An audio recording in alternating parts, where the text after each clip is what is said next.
Lips red like roses, tasting of wine. 안녕하세요, 여러분.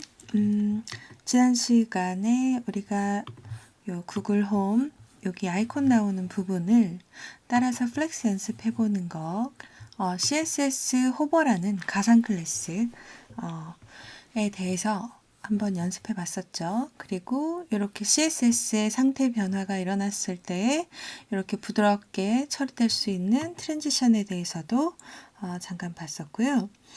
오늘은 어떤 걸 할 거냐면 우리가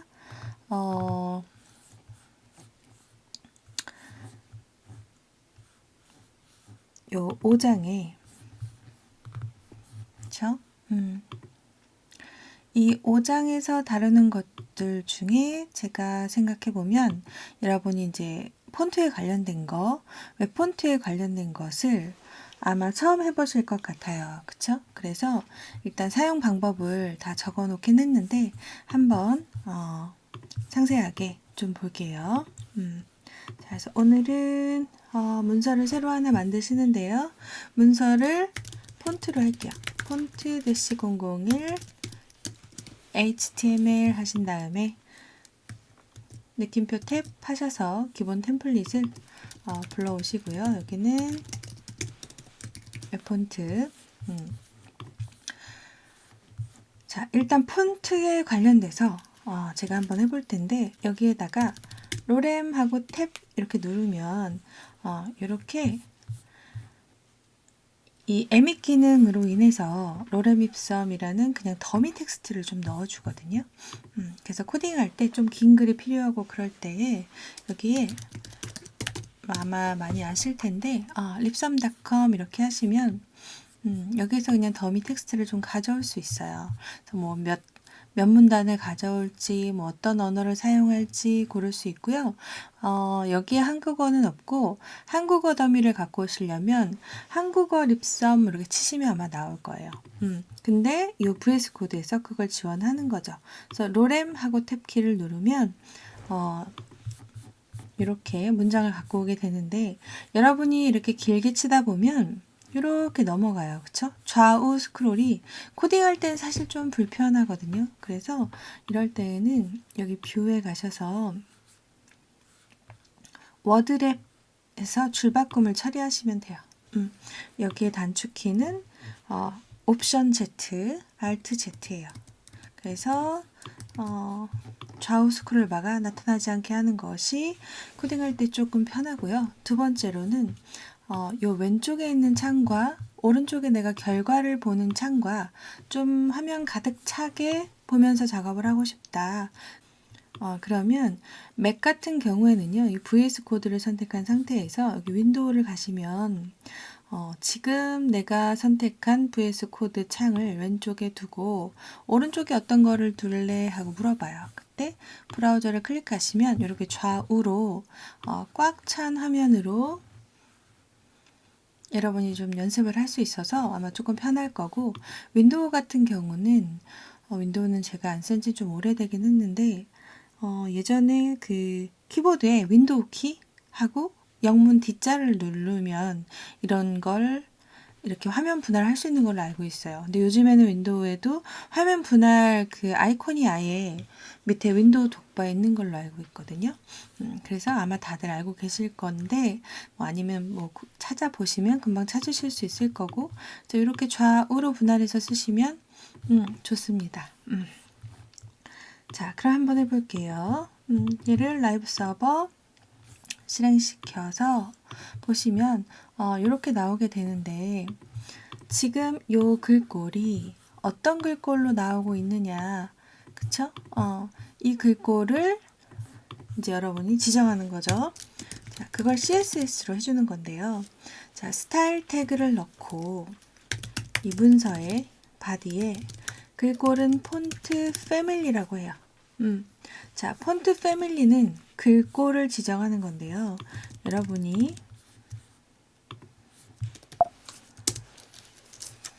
맥에서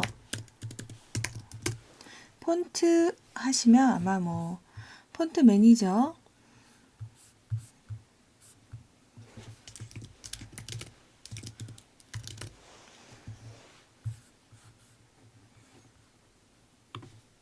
아마 서체 관리자나 뭐 이런 이름으로 이렇게 뜰 거예요. 폰트라고 검색하시면 맥에서 그럼 여기에서 예를 들어서 제가 좀 눈에 띄는 폰트를 하나 골라볼게요. 뭐 이런 걸로 한번 해볼까요? 요거 이름이 복사가 안 되니까 제가 한번 적어볼게요.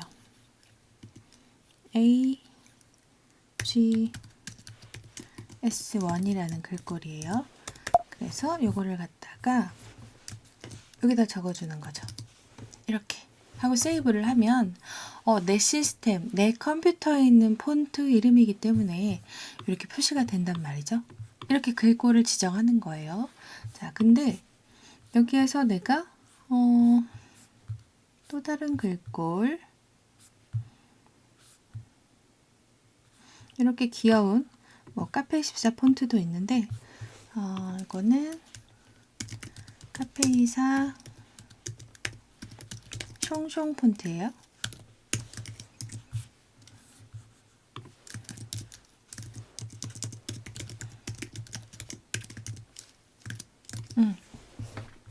자, 이렇게 나타나게 되는 거예요. 그런데 영문 글꼴은 기본적으로 따옴표를 적지 않아도 돼요. 하지만 이렇게 위에 있는 건 한 단어고 밑에 있는 건 단어가 3개죠. 이럴 때는 따옴표를 묶어주셔야 돼요. 자, 이렇게 되는데 여기에서 이 카페24 숑숑이라는 글씨는 한글 폰트예요.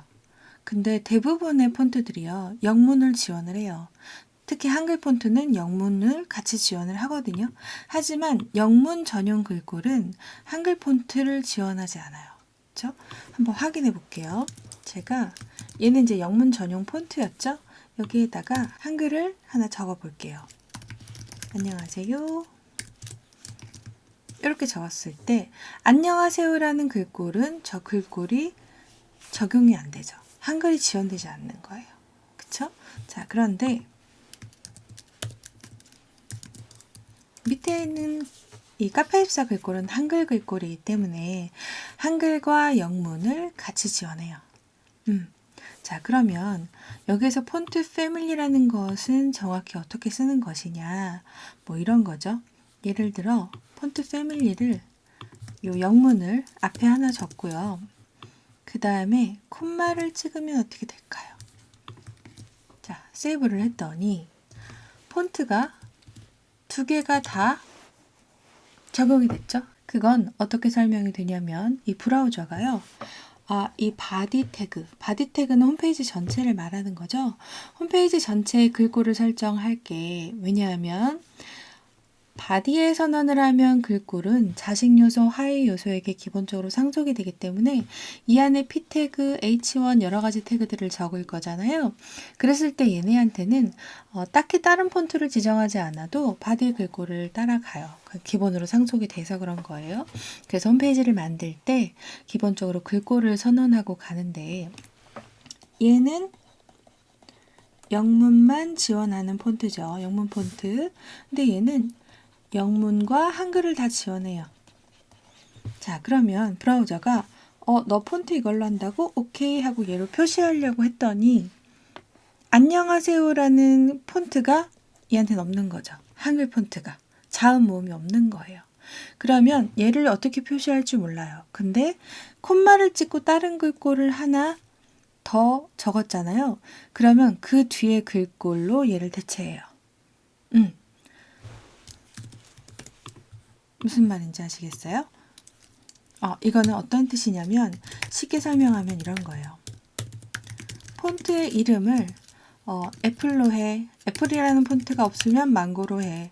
망고라는 폰트가 없으면 바나나로 해. 이런 식으로 폰트 패밀리라는 것은 폰트를 첫 번째 폰트가 안 되면 두 번째, 두 번째 폰트가 안 되면 세 번째, 이런 식으로 지정해 놓는 거예요.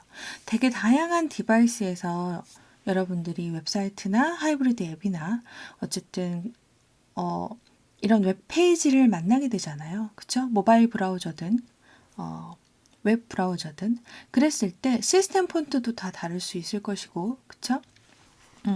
그래서 글꼴이 혹시나 안 나오는 상황을 대체하기 위해서 여러 개의 보통 글꼴을 지정한단 말이죠.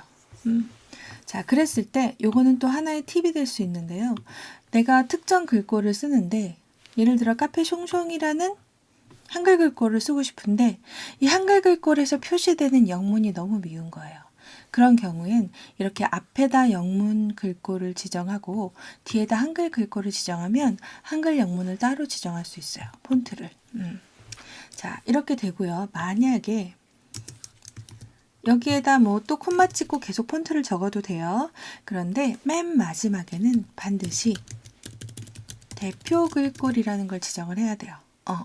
이 대표 글꼴이라는 건 우리가 이 폰트를 계속 적을 수는 없잖아요. 보통 서너 가지를 적는단 말이죠. 서너 가지를 적었는데도 그것도 없다면 그러면 여기에 글꼴의 형태를 정해줄게 라는 거예요. 마지막이. 그래서 이 대표 글꼴이라는 것은 5가지 정도가 있는데 거기에서 일단은 딱 2가지만 아셔도 돼요. 세리프라고 하면 이 세리프 폰트는요. 이 세리프가